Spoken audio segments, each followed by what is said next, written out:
Working like this and this, yeah? Okay. Sorry? Okay, this and the previous. Okay, hello. My name is Michał Pryć, and I'll be presenting today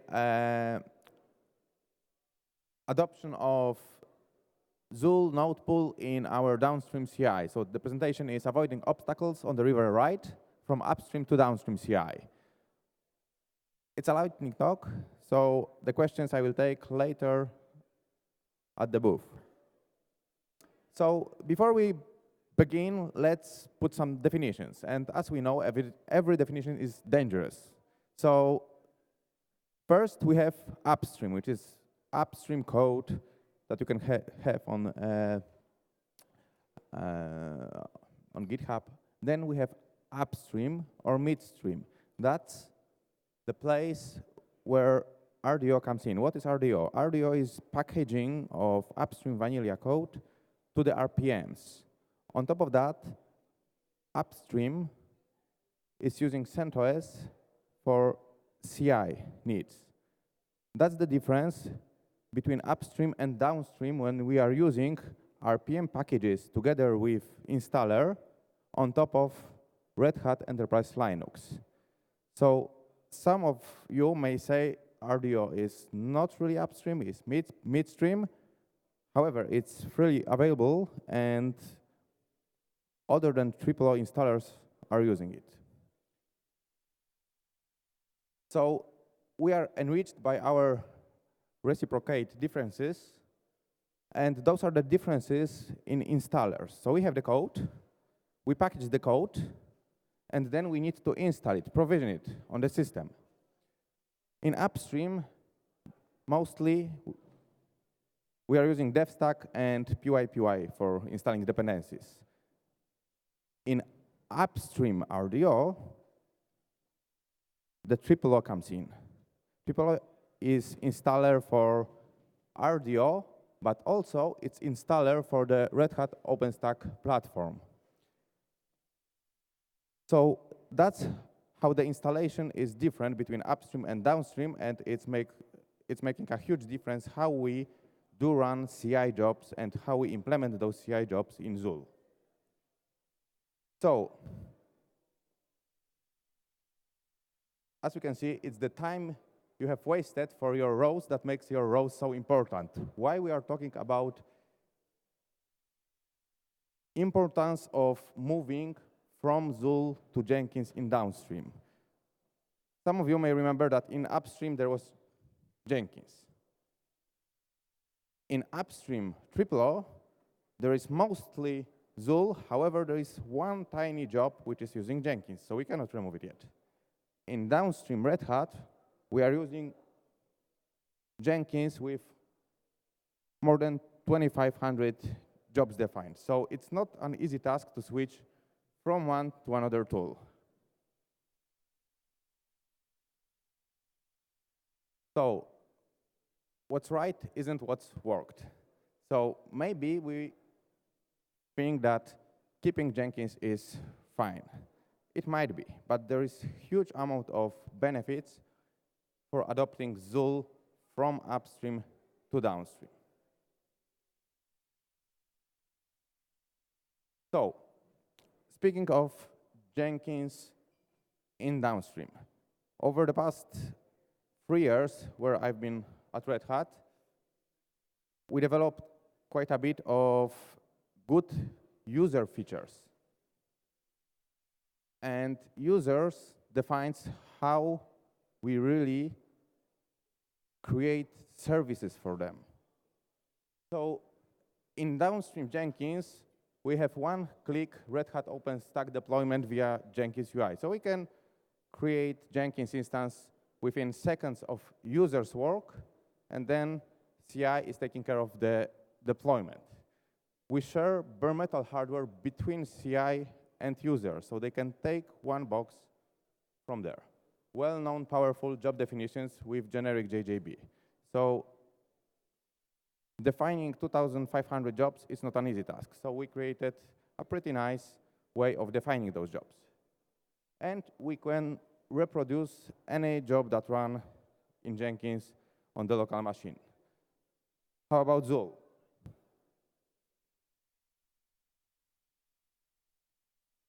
In downstream, we are very similar. So that was Jenkins. This is Zool in downstream. So we need to adapt, to change from one to another. And we adapt by answering our problems with a little project, Software Factory, which is available also in Upstream.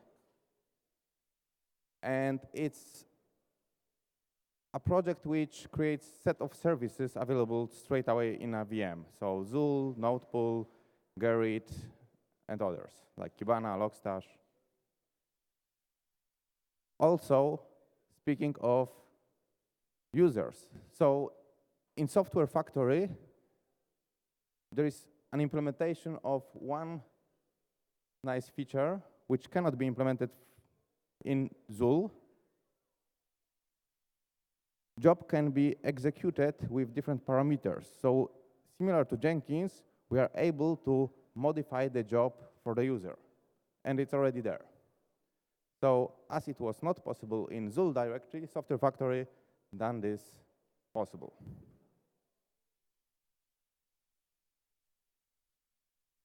Also, one driver was implemented. It's available there as a VIP to share the hardware between the current Jenkins,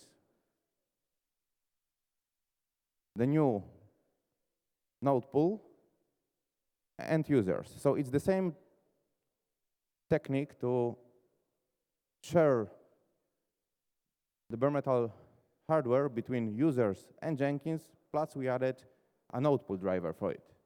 And it's nice because we can dice and slice the hardware as we want, and each of the system will get a driver, the hardware available just for the purpose. So powerful job definitions managed by generic YAML. We want to be very close to upstream, but at the same time, we want to allow our users to create jobs specific for their needs in an easy way. So we created a set of roles which can be included to any job, and then variables are controlling the behavior of those jobs.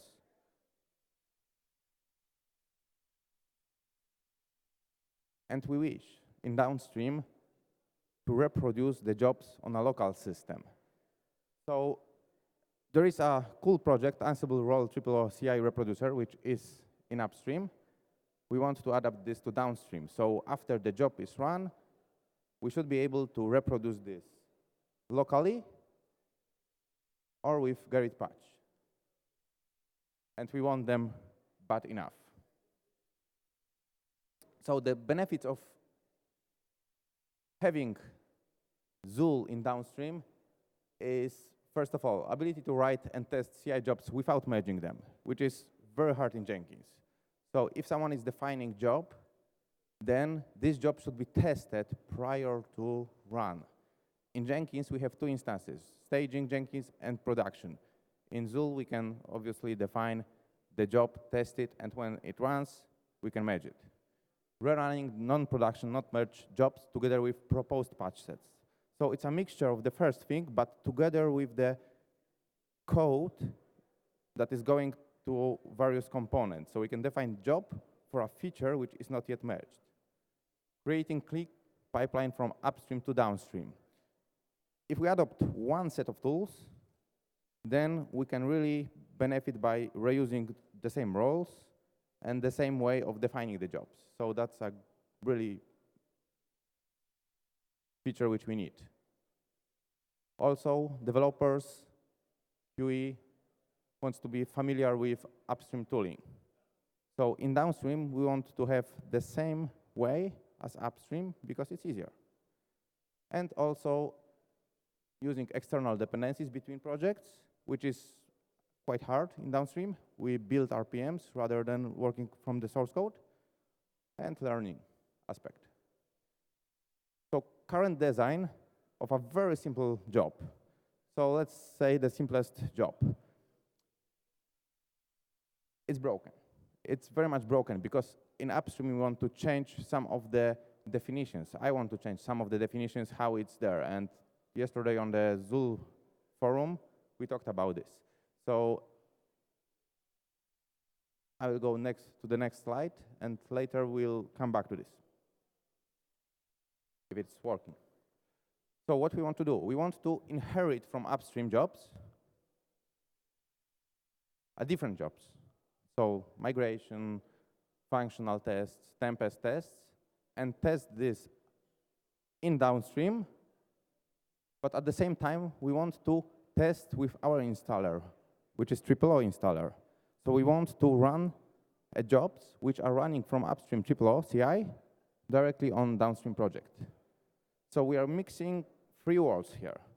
First world, which is the gate and check jobs, TripleO CI, Upstream TripleO CI, and our Downstream CI.